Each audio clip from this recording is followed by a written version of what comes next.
আসসালামু আলাইকুম। Crown cement সকালের খবরে আমন্ত্রণ জানাচ্ছি আমি আফসানা পিয়া। সরবরাহ বাড়ায় জ্বালানি তেলের সংকট কিছুটা কমে এসেছে। রাজধানী সহ সারা দেশ পেট্রোল পাম্পগুলোতে সেবা গ্রহীতাদের লাইনও আগের চেয়ে দীর্ঘ লাইন। রাজধানীর বিজয় সরণি এলাকায় আছেন স্টাফ করেসপন্ডেন্ট নাহিদ ইসলাম। যুক্ত হচ্ছি তার সাথে। নাহিদ, তেল সরবরাহ বৃদ্ধির পর রাজধানীর পাম্পগুলোতে আজ কি অবস্থা দেখছেন?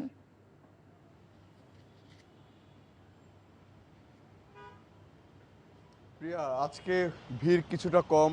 আগে তো দেখা গেছে যে বিজয় সরণি থেকে সেই তেলের লাইন কিন্তু মহাখালী পর্যন্ত ছেয়ে যেত, সেটি কিন্তু অনেকটাই এখন আর দেখা যাচ্ছে না। খুব কম সংখ্যক লাইন কিন্তু রয়েছে এখানে। বাইকের চাপ অনেকটা কম রয়েছে। এটি কিন্তু গত দুদিন আগেও খুব বেশি ছিল সেই চাপ। একদম পুরো এই যে হট্টগোল, তারপরে এই যে লাইন ধরে দাঁড়ানো, সব কিছু কিন্তু বেশি ছিল। এখন পেছনে যে দৃশ্য দেখা যাচ্ছে সেটি কিন্তু চাপ অনেকটা কমই রয়েছে সেখানে। তারা বলছিলেন যে 2 ঘন্টা অপেক্ষা করে তারা এখন তেল পাচ্ছেন, যেটি দুদিন আগেও তাদের প্রায় 4 থেকে 5 ঘন্টা অপেক্ষা করে তাদের তেল নিতে হতো।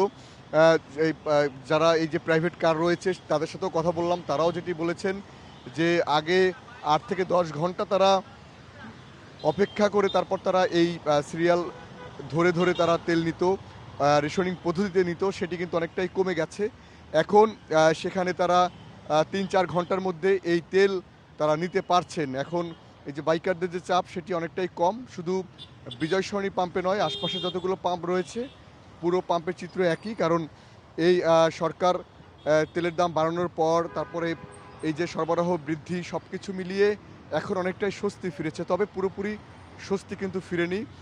এই বিজয় সরণি পাম্পটিতে 47,000 লিটার তারা অকটেন পেত। আজকে আমরা তাদের সঙ্গে কথা বলে জানতে পেলাম যে তারা এখন 58,000 লিটার এই অকটেন তারা পাচ্ছেন এবং সেটি তারা গ্রাহকদের মাঝে তারা বন্টন করতে পারছেন। তবে রেশনিং পদ্ধতি কিন্তু অনেক পাম্পেই রয়েছে, তবে বেশিরভাগ পাম্পেই সেই রেশনিং পদ্ধতি নেই, উঠে গেছে।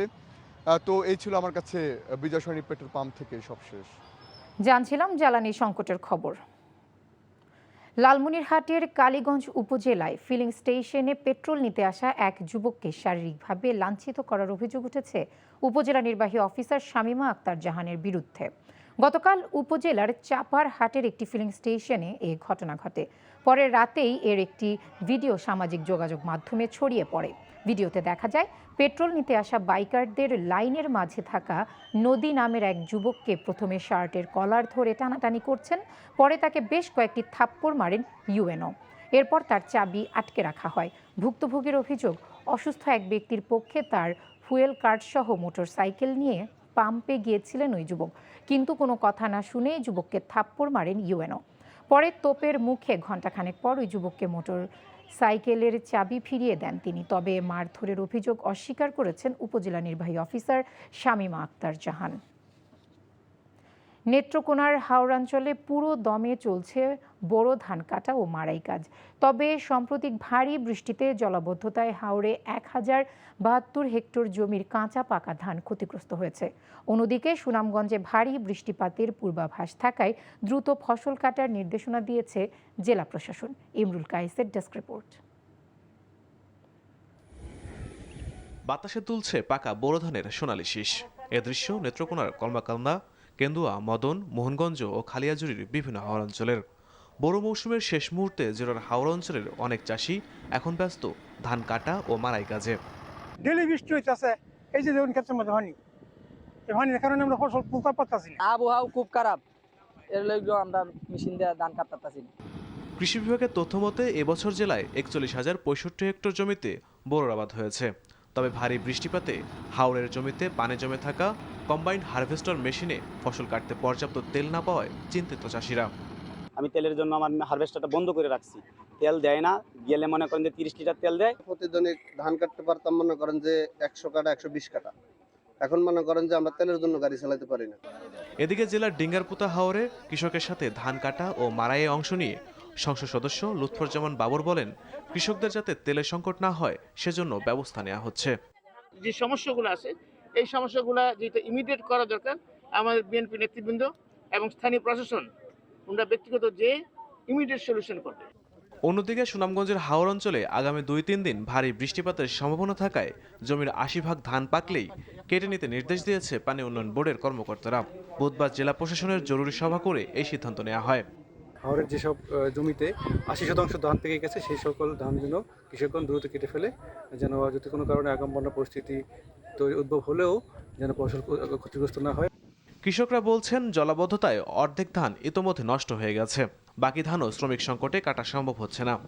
আমরা মনে করলে আমরা ধান রয়েছে, আমরা চেষ্টা করলাম ধান কাটবার, সেমনে কাটতাম, পানি তেমনি গাঙ্গবার। এই জায়গার মধ্যে 5-10 হাজার শ্রমিকের প্রয়োজন, কিন্তু 500 শ্রমিকও আমাদের হাওরে নাই। সরকারের সহযোগিতা অব্যাহত থাকলে হাওর অঞ্চলে ধান কেটে ঘরে তুলতে পারবেন কৃষক, এমনটাই দাবি করছেন সংশ্লিষ্টরা।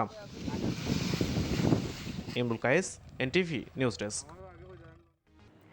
দুশ্চিন্তা যেন পিছু ছাড়ছে না খুলনার কৃষকদের। সিন্ডিকেট দৌড়াতে সময় মতো ফসলের বীজ, সার, কীটনাশক না পাওয়াই এই দুশ্চিন্তার প্রধান কারণ বলে অভিযোগ তাদের। তারা বলছে দুর্বৃত্ত চক্র ভাঙতে না পারলে সরকারের কৃষি কার্ডেরও সুফল পাবে না প্রান্তিক চাষিরা। খুলনা ঘুরে মোহাম্মদ আবু তৈয়বকে সঙ্গে নিয়ে আয়নাল আহমেদের ক্যামেরায় জানাচ্ছেন নিয়ামুল আজিজ সাদেক।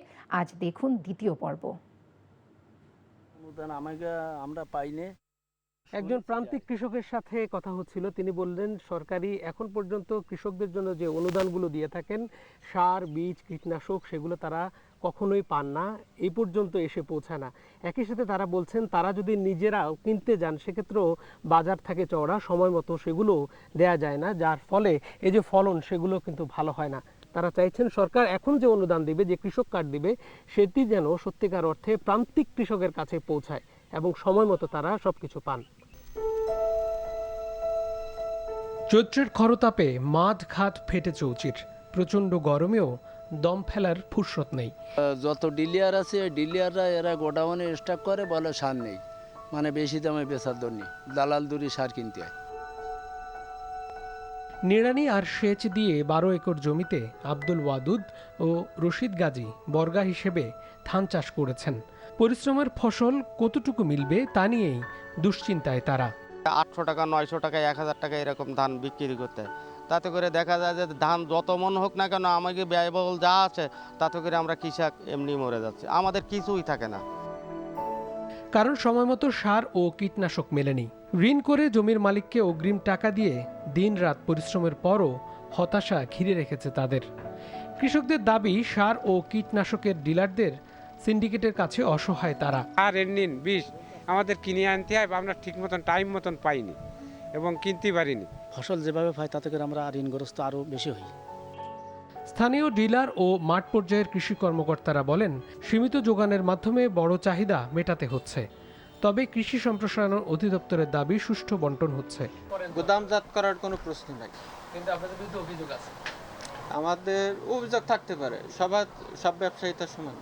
অনেক সময় ডিলাররা বেশি দামে নেয়, কঠোর মনিটরিং করি। ইউনো স্যারকে নিয়ে আমরা মোবাইল কোর্ট পরিচালনা করি এবং আমরা কাজের ফাঁকে যতক্ষণ ওই দোকানে থাকি, আমার প্রত্যেক চাষিকে বলা আছে যদি কখনো সারের দাম বেশি নেয় সংশ্লিষ্ট এসএওকে বা কৃষি অফিসে কমপ্লেন করবেন। কৃষক পর্যায়ে কিন্তু এটা বিতরণ করা হচ্ছে এবং কৃষক ভাইয়েরা ন্যায্য মূল্যেই কিন্তু কৃষক এই সারটা পাচ্ছে। ক্ষুদ্র যে কৃষকরা আছেন, এই কৃষকরা যেন এই কৃষিকার্ডটা পায়, সেই জন্য আমি যেহেতু জনপ্রতিনিধি হিসেবে আমি এই গঙ্গা চেয়ারম্যান হিসেবে আমার সেই চেষ্টা অব্যাহত থাকবে।